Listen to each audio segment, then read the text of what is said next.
بلکہ ہمارے علماء میں بھی، مشائخ میں بھی اور بڑے لیڈروں میں بھی جھوٹی قسمیں کھانے کا بہت رواج ہے.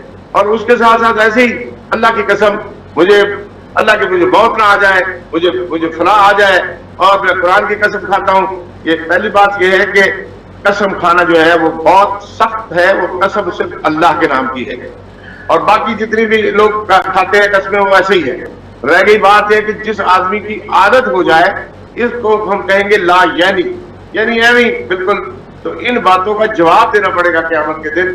اس لیے دوستوں کو چاہیے کہ وہ اپنی قسمیں کھاتے وقت بہت احتیاط کریں، اور یہ جو چھوٹی موٹی اس طرح سے تکیہ کلام میں قسم ہو جاتی ہے اس کی گرفت نہیں ہوتی. جی لاہور سے ملک ابریز کہتے ہیں کہ میری عمر جو ہے وہ 50 سال ہے اور مجھے 25 سال کی لڑکی سے محبت ہو گئی. وہ بھی مجھ سے محبت کرتی ہے لیکن ظالم سماج آڑے آ رہا ہے. نہ گھر والے مانتے ہیں اور نہ ہی بیگم اجازت دے رہی ہے. اس مسئلے کا کوئی حل بتائیں، کوئی وظیفہ بتائیں، یا کوئی تعویذ اور یا کوئی اور حل جو ہے وہ بتائیے. جی علامہ جی یہ مسئلہ جو ہے عام طور پر لوگ جو ہے نا محبت اور لسٹ میں شہوانی خواہش میں فرق نہیں کر پاتے. اصل میں بات یہ ہے کہ یہ جو بزرگ ہے 50 سال کے، بہت سارے ہمارے بزرگوں میں عام طور پر ہوتا ہے. ہم بھی جب جاتے ہیں کوئی حسین عورت دیکھ لیں، کوئی حسین پھول دیکھ لیں اور کوئی حسین چیز دیکھ لیں تو دل دباتا ہے کہ اللہ بہت خوبصورت ہے اور اللہ خوبصورتی کو پسند کرتے ہیں. لیکن اس کا مطلب یہ نہیں ہے کہ آپ کسی باغ میں جائیں اور آپ کو بہت اچھا پھول لگے تو آپ اس پھول کو اٹھا کے آپ نے جو ہے پارلر کے ساتھ لگا رہے. اس پھول کی عزت تقریب یہی ہے کہ اس کی تعریف کی جائے. اگر 50 سال کے بزرگ جو ہے ان کو 25 سال کے، تو وہ سمجھے کہ ان کی بیٹی کی عمر کی ہے یا ان کی چھوٹی بہن کی عمر کی ہے. ان کو محبت ضرور کریں لیکن اس محبت میں سے شہوت کو، اس ذاتی خواہش کو نکال دیں. اب یہ اس کو پکڑ کے بھی شادی کر دی ہے تو یہ ذاتی خواہش ہو سکتی ہے. اس لیے میں تو یہ چاہوں گا، ہاں اگر وہ واقعی ایسی بات ہے تو پھر میں ان سے عرض کروں گا کہ وہ قرآن و سنت کے مطابق جو ہے وہ پہلی بیوی کے اپنی کے حقوق ادا کرے جیسا کہ قرآن حکیم میں ہے، اور دونوں عورتوں کے ساتھ عدل قائم کرے، پھر وہ نکاح کر سکتے ہیں. اللہ تعالیٰ سمجھ دے، اور ہماری بیٹیاں نوجوان بچیاں جو ہیں ان کو بھی اللہ تعالیٰ عقل دے، اور ہمارے نوجوانوں کو بھی کہ وہ بجائے لسٹ کے، خواہشات کے، نفسانی اور شہوانی کے پیچھے جانے کے جو حیا اور اب نیک نکاح کرے تو اس پہ انشاءاللہ ان کو فائدہ ہوگا. جی علامہ عظیم جی اگلا سوال ہے فیصل آباد سے. روزینہ کنول کہتی ہیں کہ گھر میں سکون نہیں رہا، لڑائی جھگڑا ہوتے رہتے ہیں اور شوہر دوسری شادی کرنے کا اصرار کرتا ہے، جبکہ ہمارے 2 بچے ہیں. کوئی وظیفہ بتائیں، کوئی حل بتائیں کہ سارے معاملات ٹھیک ہو جائیں. میں روبینہ کنول صاحبہ، بات یہ ہے کہ جب آپ کے نام کے ساتھ کنول صاحب کرتا ہوں تو کنول جو ہوتا ہے وہ ایک بہت گہری جھیل کے اندر بہت خوبصورت نظر آتا ہے. کوشش کریں کہ آپ گہری جھیل بن جائیں. جتنے بھی آپ کے خلق کی طرف سے کوئی آپ کی طرف آتے القابات یا کچھ، ان کا ترکی بترکی جواب دینے کے بجائے آپ صبر سے کام لیں، 2 رکعت نماز نفل پڑھیں، اور پھر میں آپ سے ایک عرض کروں گا اللہ کا پیارا سا نام جو ہے وہ آپ پکاریں، یا مجیبو یا اللہ یا مجیبو یا اللہ 100 مرتبہ، اور سورۃ کوثر جو ہے وہ 10 مرتبہ پڑھ کے اللہ سے دعا کریں. انشاءاللہ اپنے شوہر کو اللہ تعالیٰ عقل عطا فرمائے گا. اور جو بیوی ہوتی ہے وہ نصف ایمان ہے، اور مردوں کو بھی چاہیے کہ وہ اپنی بیویوں کی عزت کریں، احترام کریں، ان کو اپنے پاؤں کی جوتی نہ سمجھے، ان کو کم سے کم تر نہ سمجھے، کیونکہ جب نصف ایمان ہے تو نصف ایمان آپ کا، نصف ایمان ہوگا آپ کا. تو آپ کو اپنی غلطیوں کا پتہ ہے اور بیوی کا تو اتنی غلطیوں کا نہیں پتہ ہوتا، تو اس لیے آپ ان کے احترام کریں. اللہ تعالیٰ آپ کی اس پریشانی کو دور کرے، ہم اس کے لیے خصوصی دعا کریں گے. جی علامہ جی انگلینڈ سے، لندن سے خضر حیات کہتے ہیں کہ کیش اینڈ کیری میں کام کرتا ہوں جو کہ آف لائسنس ہے. اور ہول سیل کی یہ کویشچن کہہ رہی ہے جاب اور تنخواہ معقول ہے لیکن کیا میرے لیے کام جائز ہے؟ میرے پاس کوئی دوسری جاب بھی نہیں ہے اور نہ ملنے کے کوئی چانس ہے، میں کیا کروں، کدھر جاؤں، آگاہی دے، کوئی حل تجویز فرمائیں۔ جی برطانیہ کے اندر کیونکہ یہ ہمارا شہر جو ملک ہے یہ اسلامی ملک نہیں ہے، اور یہ ملک جو ہے اس میں کرسچینٹی کی حکومت ہے، اور اس ملک میں الحمدللہ اگرچہ مسلمانوں کو بڑی آزادی ہے اپنی مسجدوں میں جانے کی، نمازیں پڑھنے کی، لیکن کاروباری معاملات میں اس میں بہت بڑے مسائل ہیں کہ یہاں پر اگر آپ بینک استعمال نہ کریں تو آپ کے گھر پہ پیسے ہو تو آپ گرفتار ہو سکتے ہیں اور آپ سے پوچھ گچھ زیادہ ہو سکتی ہے، اس لیے بینک بھی استعمال کرنے پڑتے ہیں۔ تو اسی طرح سے آپ کے جو کاروبار ہیں اس میں کاروبار میں اگر آپ جاتے ہیں تو بہت سارے کاروبار، اب اس میں لکھا ہوتا ہے حلال گوشت اور وہ کیش اینڈ کیری پہ اور حلال چیزیں، تو وہ لیکن اس میں شراب بھی ہوتی ہے۔ تو اب یہ ہے کہ آپ کے لیے یہ ہے کہ آپ اس کاروبار کو اچھا نہ سمجھیں، اللہ سے دعا کرتے رہیں کہ اللہ مجھے کوئی ایسا کاروبار عطا کر دے جہاں پر یہ اس قسم کی کوئی چیز نہ ہو۔ اللہ تعالیٰ آپ کو تو جب آپ سرچ کریں بڑی کیش اینڈ کیری میں ہے اور اس میں آف لائسنس ہے تو کوشش یہ کریں کہ اپنے ایک ساتھی کے ساتھ کہیں کہ وہ زیادہ کام کر لیں اور آپ جو ہے وہ دوسرے جو حلال کی چیزیں ہیں ان کو فروخت کرنے میں لگے رہیں۔ بہرحال اجتناب تو ضروری کرنا چاہیے۔ اس کے ساتھ ساتھ میں آپ سے عرض کروں گا کہ آپ نفرت ضرور کریں گے یہ حلال نہیں ہے، اور کوشش کریں کہ شراب کے چھینٹے آپ کے کپڑوں پر نہ پڑے اور آپ کے ہاتھوں پہ نہ پڑے اور کبھی پینے کی تمنا نہ ہو، تو آپ لا حول ولا قوت الا باللہ العلی العظیم یہ اکثر پڑھتے رہیں، اور صبح شام ایک تسبیح جو ہے وہ استغفار کی اور لا حول ولا قوت الا باللہ العلی العظیم کی پڑھتے رہیں۔ اللہ تعالیٰ آپ کے لیے بہتر جگہ پر کاروبار کا انتظام فرما دیں۔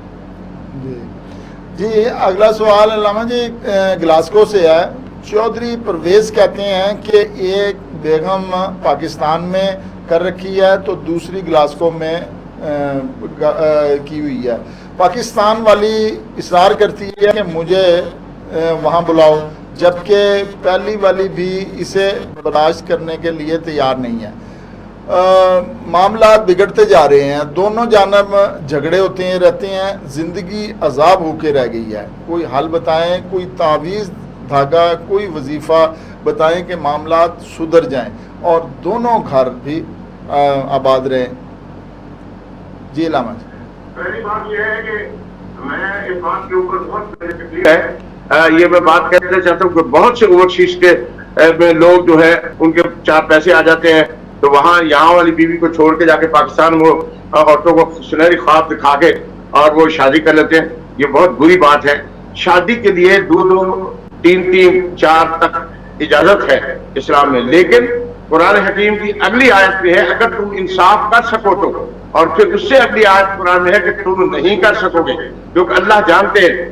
تو جب آپ عدل نہیں کر سکتے تو شادی نہ کریں۔ اب چونکہ آپ نے شادی کر لی ہے تو آپ کوشش کریں کہ دونوں بیویوں کے حقوق جو ہے وہ ان کو ادا کرنے کی صحیح کریں، اور جو پاکستان والی بیگم ہے ان کو بھی ان کا نام نفقہ ان کی چیزیں جو ہے اپنے حساب سے پہنچاتے رہیں، اور یہاں والی کو بھی خوش کرنے کی کوشش کریں۔ اگر آپ نے جھوٹ موٹ ان کے ساتھ کچھ سنہری خواب ان کو دکھائے ہیں تو بہرحال ان سے معافی مانگ لیں۔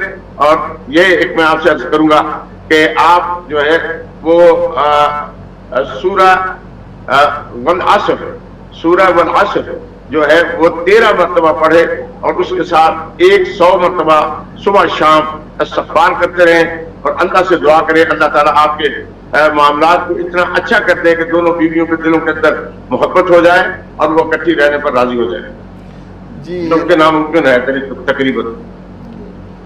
جی علامہ جی برمنگم سے ماتاب احمد کہتے ہیں کہ بیوی شک و وہم کا شکار ہے، ہر بات پر شک، ہر بات پر وہم کرتی ہے، میری ہر بات کو جھوٹا ہی سمجھتی ہے، میں کیا کروں، کدھر جاؤں، کچھ سمجھ نہیں آ رہا، کوئی وظیفہ، کوئی تدبیر یا بیگم کا رویہ اچھا ہو جائے اور میرے لیے پرسکون زندگی گزارنے کا موقع ملے۔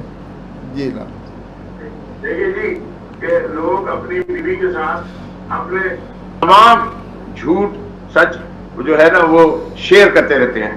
کاروبار میں بے ایمانی جب کرتے ہیں تو وہ بھی بیوی کے ساتھ شیئر کرتے ہیں, تو بیوی کو تو شک پڑنا ہے کہ بھی یہ اس طرح سے کرتے ہیں. اور اکثر بیشتر بیویاں جو ہوتی ہیں وہ شکی ہوتی ہیں. اس میں بڑے بڑے بزرگوں کی, ائمہ کی اور انبیاء کی بیگمات کو بھی جو ہے شکوک رہے ہیں. چونکہ محبت جب ہوتی ہے تو اس میں شک ہوتے ہیں. میں یہ سمجھتا ہوں کہ ان کی بیگم جو ہے ان سے بہت زیادہ پیار کرتی ہیں اور وہ چاہتی ہیں کہ میرا شوہر سچا ہو. تو اس سچا ہونے کے لیے میں ان سے عرض کروں گا کہ یہ سورہ بقرہ کے آخری رکوع کی تلاوت کیا کریں صبح اور شام کو, اور کوشش کریں کہ جتنا کم جھوٹ بول سکتے ہیں یا پھر اس جھوٹ کے بارے میں اپنی بیوی کے ساتھ تذکرہ بند کر دیں. انشاءاللہ ان کا جو ہے وہ شک دور ہو جائے گا اور جو ہے وہ گھر میں ایک مودہ محبت ہوگی اور اچھا ماحول پیدا ہوگا. بیویوں کو بھی چاہیے کہ وہ بلا وجہ شوہروں پر شک نہ کریں, کیونکہ مرد جب باہر جاتا ہے اسے کئی قسم کے معاملات سے دو چار ہونا پڑتا ہے. تو بیوی بلا وجہ یہ نہ سمجھے کہ میرا شوہر جو ہے دل پھینک ہے یا میرا شوہر جو ہے وہ کسی برائی میں مبتلا ہے. اس طرح بلا وجہ شک جو ہے وہ قرآن حکیم میں بھی منع کیا گیا ہے اور اسے گناہ کہا گیا ہے. جی علامہ عظیم جی, اگلا سوال مانچسٹر سے ہے اور مانچسٹر سے چودھری ادریس پوچھتے ہیں کہ عید الاضحیٰ پر قربانی کے پیسے پاکستان بھیجتا رہتا ہوں تاکہ وہاں قربانی سے رشتہ داروں کے لیے آسانی پیدا ہو, مگر وہ میری قربانی کو اپنی قربانی کہہ کر کرتے ہیں.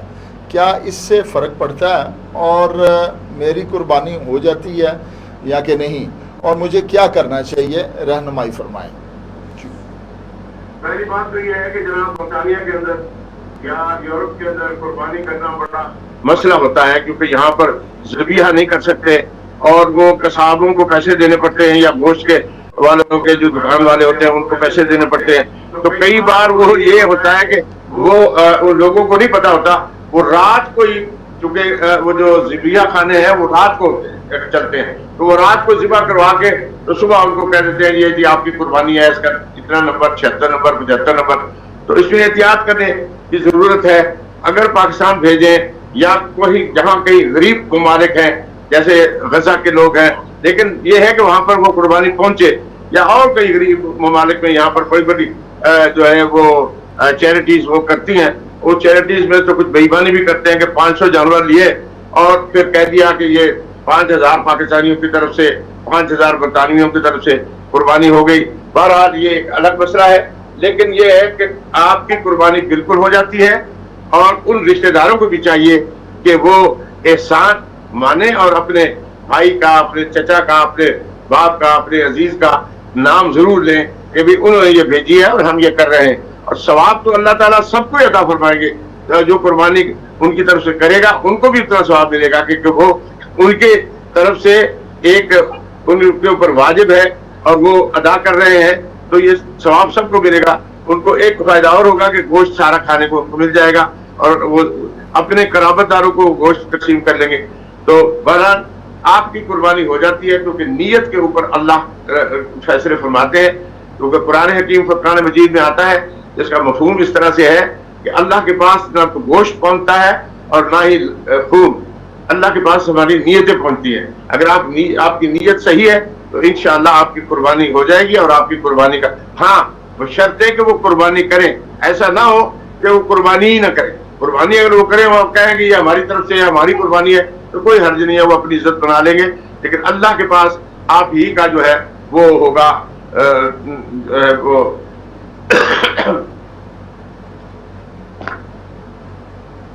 میں معذرت خواہ ہوں. جی جی علامہ عظیم جی, اگلا جو تھا یہی تھا کہ وہ آپ نے بتا رہے تھے کہ قربانی جو ہے وہ ہو جاتی ہے. جی قربانی ہو جاتی ہے. جی الحمدللہ قربانی جو ہے وہ نیت کے ساتھ ہوتی ہے, قربانی ہو جاتی ہے. تو اگر وہ نام نہیں بھی لیتے تو کوئی حرج نہیں ہے, کیونکہ اللہ نیتوں کو جانتے ہیں. جی ہاں, اللہ نیتوں کو جانتے ہیں. علامہ عظیم جی, ملک و عوام کے حالات ناسازگار رہے ہیں اور آپ جیسے نیک لوگوں کی دعاؤں کی اشد ضرورت ہے. کیا آپ سب کے لیے دعا فرمائیں گے؟